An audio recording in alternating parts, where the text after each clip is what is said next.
مامۆستاگیان سپاو دێبێ هیوادارم باش بی.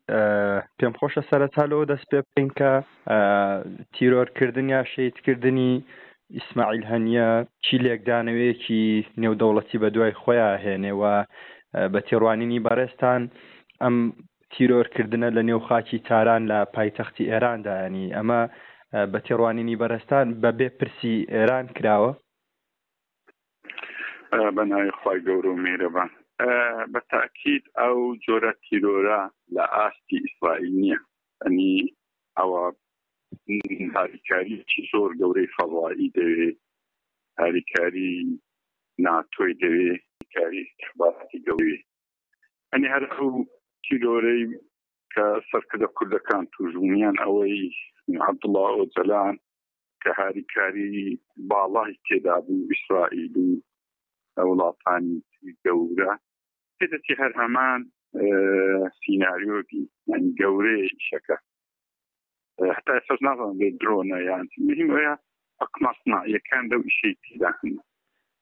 و یەکەم سەرۆکی فەڵەستینیش نییە وای دێدێ شێخ ئەحمەد یاسین پێشتر بە هەمان شێوە تیرۆرکە زۆر جاریش هەیە. ئەو ئیسرائیل ئەو توانایە هەیە بە هاریکاری ئەو مخابەرەتە عالەمیان بە تایبەتی ئەمریکا زۆر سەرکردەی گەورە گەورەی لەناو پایتەختی زۆر وڵاتانی جیهان تیرۆر کردیە.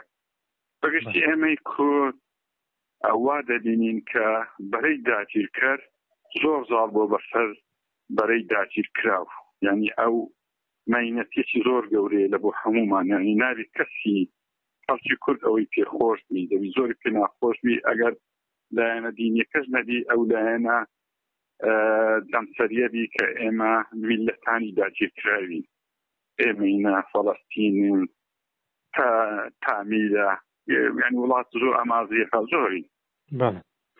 ئێمە تەکنۆلۆژیەکەمان لاوازە و بەرەی بەرامبەر هەروە تەکنۆلۆژیای بەرزتری، یعنی تا دەوڵەتانی داگیرکەری کوردستانیش دەبین تەکنۆلۆژیای زۆر بەرز بووە، درۆن بەکاربین، پەیوەندی بە ئەقمەصناعیەوە دەکەن لە ئیشەکانی.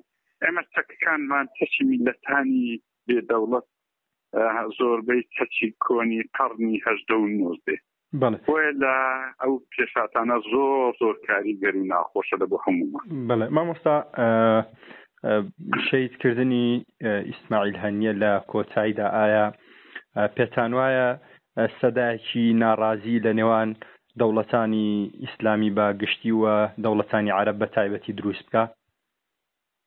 ئەم پێمە نییە زۆر کە وابی، بەڵام واش باشە ئێران یان هەتا چێ سەرۆکی دەورەی مؤتەمەری ئیسلامیە بانکێشتی هەموو وڵاتانی ئیسلام بکرێت بۆ ئەوەی بەڕاستی یعنی تحالفەش چەند ئەمریکانە تحالفی نێودەوڵەتی دروست دەکەن دژی دەوڵەتەک بکرێ وڵاتانی ئیسلامیش هاوپەیمانیشی نێودەوڵەتی دروست بکەن دژی ئیسرائیل و دەست بە عەمەلیاتی عەسکەری بکەن، یعنی حەق خۆیان ئەو ئیشەکەن. بەڵام بەداخەوە وا دەبینم زۆر پەرتەوازن بەشی زۆری بە تایبەتی وڵاتانی عەرەبی لەگە ئیسرائیل لە ژێرەوە هاریکارن و لەگە ئەمریکاش، و زۆر جاریش ئەو هاوپەیمانی و ئیتلافی خەریک بۆ دروست بووە لە ژێرەوە سەرۆکی وڵاتێکی عەرەبی پەیوەندی بە ئیسرائیل کردووە هەمووی تێکدا بۆیە زەحمەتە ببیە ویشە.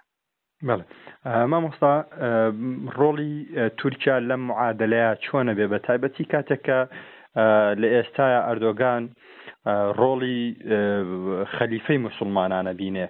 ئایا بە تێڕوانینی بەڕێستان لەسەر گۆڕەپانی سیاسی نێودەوڵەتی ئایا ڕۆڵ و دەنگدانەوەی ئەردۆگان چۆنە بێ؟ وەڵام هەر مادەمەیە ئەوەی ڕەبط دەکەم بە یەکەم پرسیار کە گوتت ئێران ئاگادار بوویان سوالە نازم ئەگە بە عەقڵ و مێشتی هەندێک فەقیر حاڵی ئیسلامی مەذهبی داهەری کە ئەسن ڕچی لە شیعی دەتۆ شیعە ڕچی لە سونەی دەتۆ برێەوە ئاگادارن و دەشێرەوە هەیە ئەوە پێ دەوتن نەزەری مەعامەلە نەزەریەکی عەقلی کۆنە هەتیەوە نوع عەقڵی هەبی بەڕاستی عەقڵێکی داخرای فەقیر حاڵی دەبین لە دنیای هەر ناگە.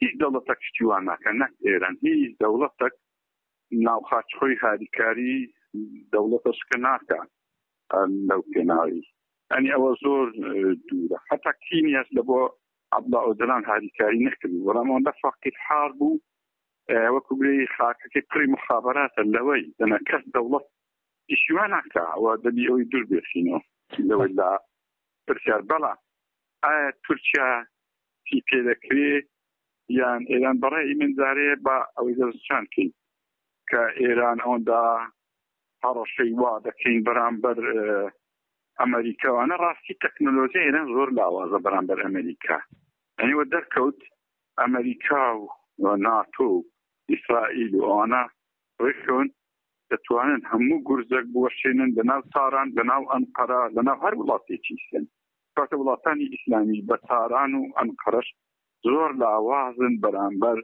هێزە و تەکنۆلۆژیای ئەمریکا بە سەبارەت بە پرسیارەکە لە باری ئەردۆغان هەتا ئێستا یارمەتیدەری ئیسرائیل بووینە تورکیا بەڕەسمی اعترافی بە ئیسرائیل کردیا یعنی تاکە دەوڵەتی ئیسلامیە لە سەرەتادا یعنی یەکەم دەوڵەت بووە کە اعترافی بە ئیسرائیل کرد دوای هەندێک دەوڵەتی تریش کرد بۆی لەلایەن تورکیاوە هیچ ناکرێەوە لەلایەن ئێرانی شتێکی گەورەی پێ ناکرێت. بەڵێ مامۆستا بۆی دەرفەتی بەڕێستان زۆر نەگرین و لە کاتی شەریفتان نەگرین کۆتا پرسیارە بێ ئەویش ئەوەیە کە ئایا بزوتنەوەی حەماس لە دوای شەهیدکردنی ئیسماعیل هەنیە بە کوێ ئەگا بە تێڕوانینی بەڕێستان ئایا وەکو ئەوترێت چەندین ئیسماعیل هەنیەی تر ئامادەیە یا کلێنێکی وەها گەورەیە کە پڕ نابێتەوە؟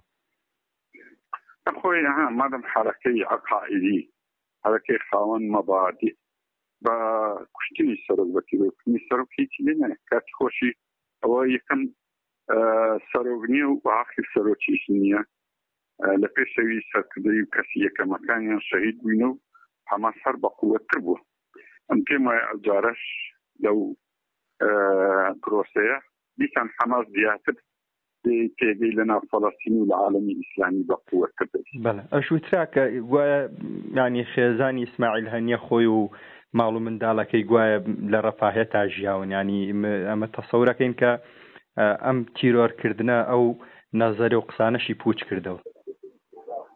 والله يعني ترابيك دتون برم هر عيبيشا او نعلي دوانانا عندك خلشي قندل كردستان ديدا ديكو او حم او عن الخوش مش رفاهيدو خلشي يعني الاستول او الدرس هم يدري عائلي حماس عائلي هنيه فقط أنا تحتويران. بله. حقیقته. زۆر سپاس مامۆستا گەر لە کۆتایە شتێکت ما بێ ئەمە هیچمان نەماوە زۆر سپاس بۆ بەرز دەکرد شتێکت هەبێت. دەست خۆش سپاس دەکەم. زۆر سپاس بۆ مامۆستا مەسعود نووسەر و ڕووناکبیری کورد هەر بژی